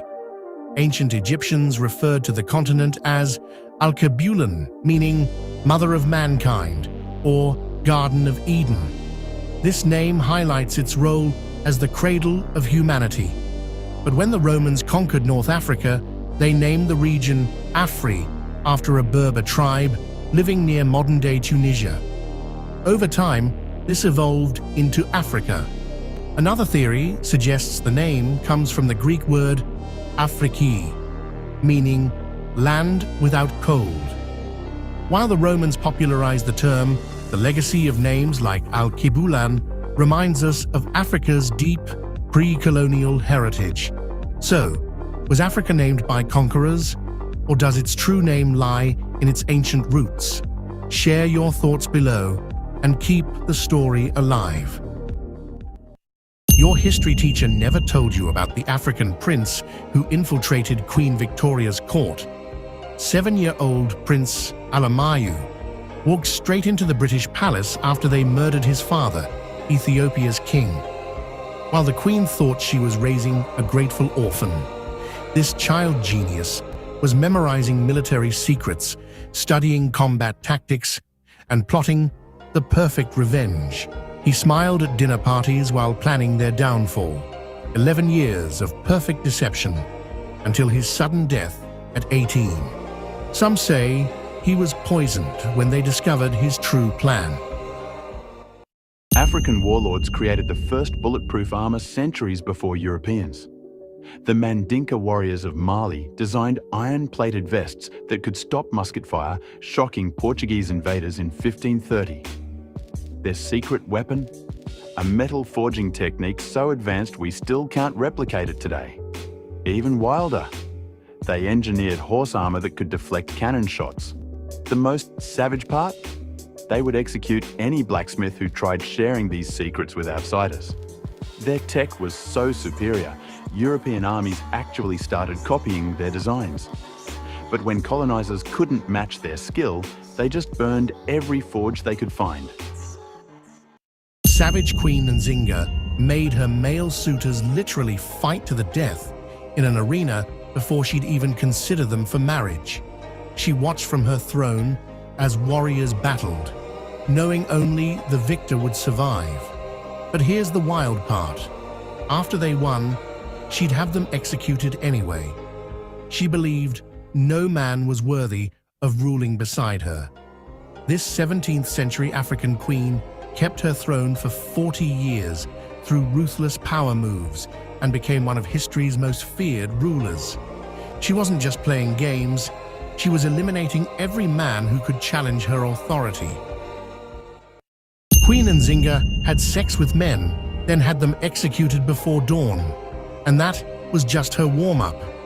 This ruthless African ruler dominated 1600s Angola while treating men like disposable toys.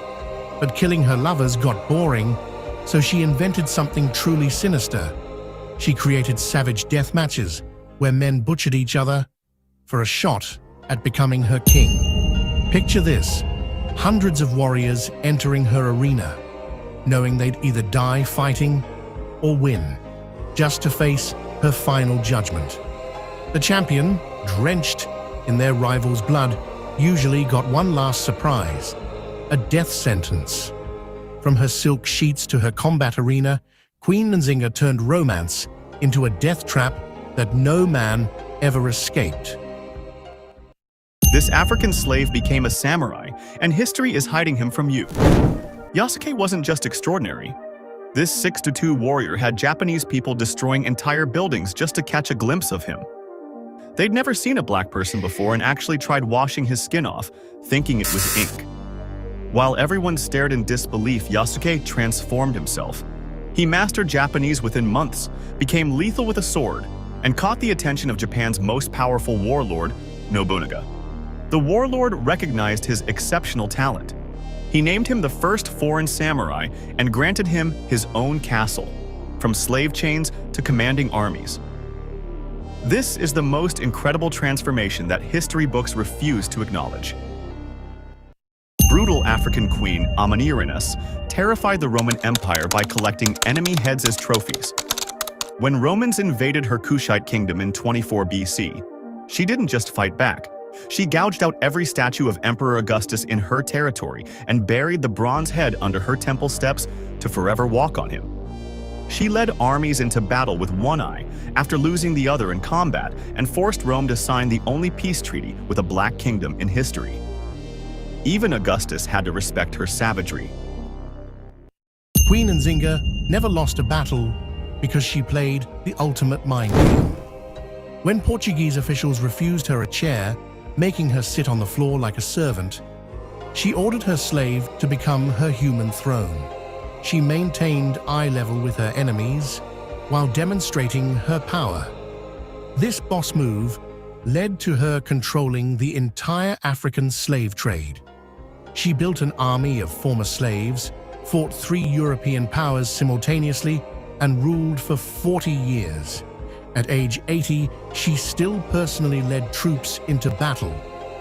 History books won't tell you she's the reason Portugal never fully colonized Angola. African kings didn't sell their own people. European slave traders manipulated rival tribes to do their dirty work. The real story is way darker. Corrupt merchants would give guns and goods to one tribe, then force them to raid neighboring villages. If they refused, their own village would get raided instead. This created a brutal cycle where tribes had to choose, attack others or be destroyed themselves. Next time someone tries telling you Africans willingly participated in slavery, drop this knowledge on them.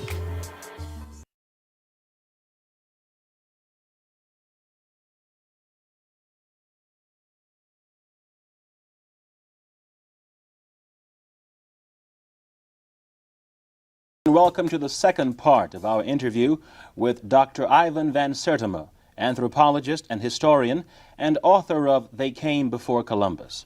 Dr. Van Sertima, in part one, we talked about how Africans came to the New World. Can we continue along this line, please? Yes.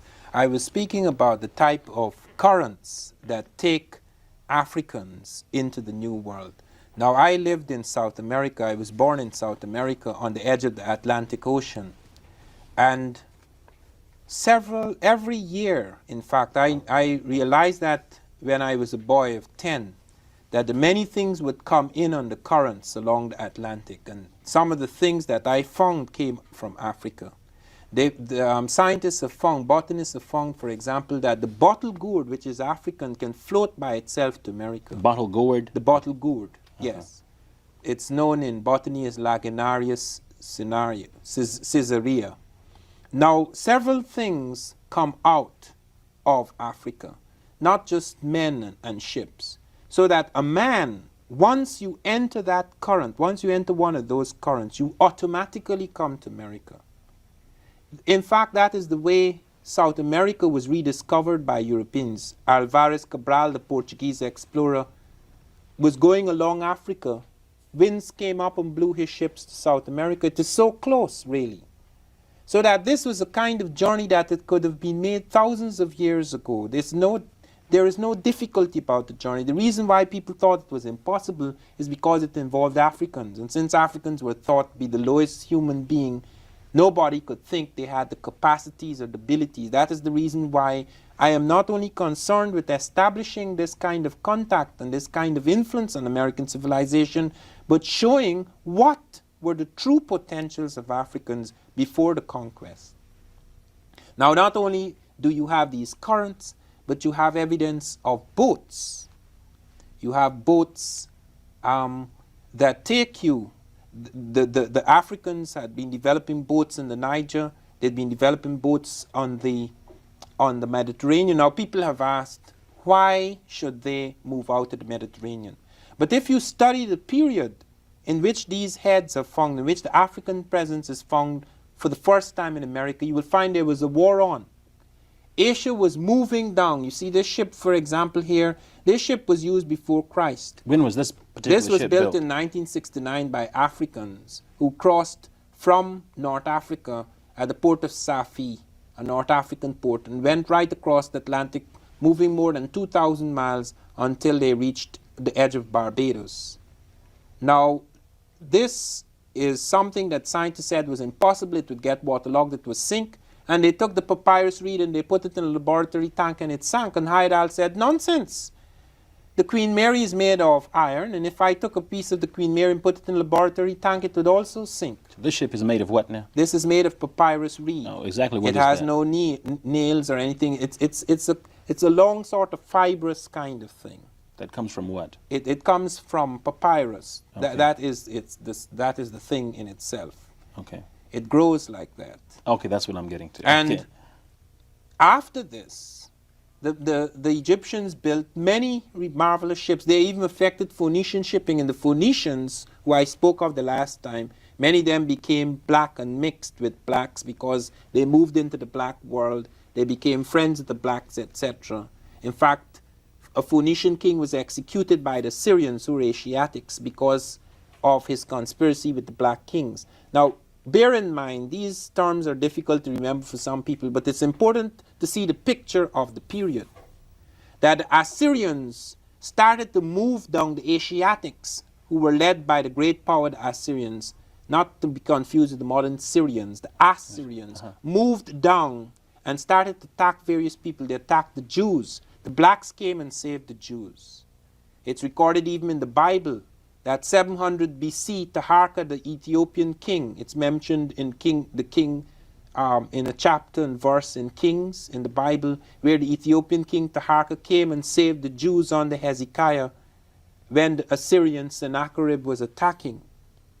And you have the blacks also saving not only the Jews, the blacks protected the Phoenicians, the blacks fought against the Syrians and pushed them and kept them at bay for a long time until eventually the Assyrians invaded Egypt and pushed the blacks back in the south, and there was a north to south movement for quite a while, lots of battles going on.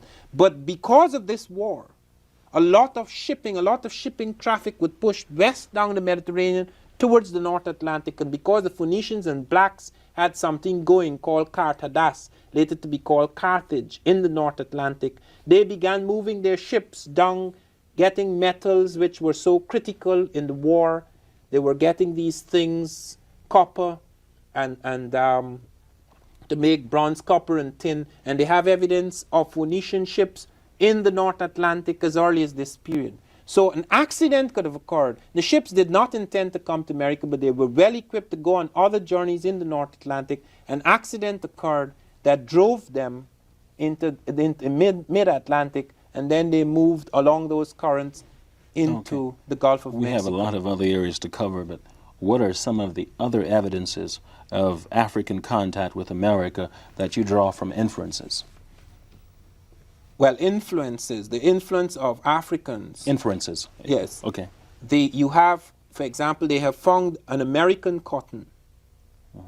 I don't want to go into the complexities of it, but I have spent a whole chapter on that, where you show that the American cotton, which has 26 chromosomes, 13 of the chromosomes are African, showing a marriage occurred between an American wild cotton and an African diploid cotton. Botany. Linguistic. They found many African words in the languages of some of the South American people and some of the Middle American people. Leo Weiner, a Harvard linguist in the 1920s, established that. Metallurgy. They found that they found that Native Americans in parts of the Caribbean were using African spears, metals which were forged by Africans, which were not in the Caribbean, which were never made by Native Americans. This was established by Columbus himself in Spain.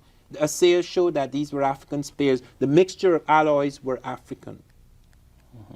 In the area of engineering, they found certain, like for example in the Olmec period, they found the ritual orientation of certain buildings and the kind of architecture that was involved and the kind of techniques that were involved were identical. The use of the same heavy transport techniques, the same methods of moving the vast stones, the same method of quarrying, you found evidences like that. And what is most astonishing is that the very place where I'm talking about, where you find these heads and the skeletons and the clay portraits, they found an African script. Now that is the most astonishing thing, because most people do not even know that the Africans have several scripts. They know of the Egyptian, they know of the Meroitic, but they're not aware that Africa actually produced several scripts. The Mande script or Manding script, nothing to do with the later Mandingo, was found at Levanta. Do you have an example of that here? I don't have an example of that here, but I want to show you a more recent example, something which I myself found, which was translated by Harvard and by the Libyan Department of Antiquities in North Africa. Now look at this carefully. Okay. It's difficult to see the whole of it, but perhaps you can pan across it so that you could see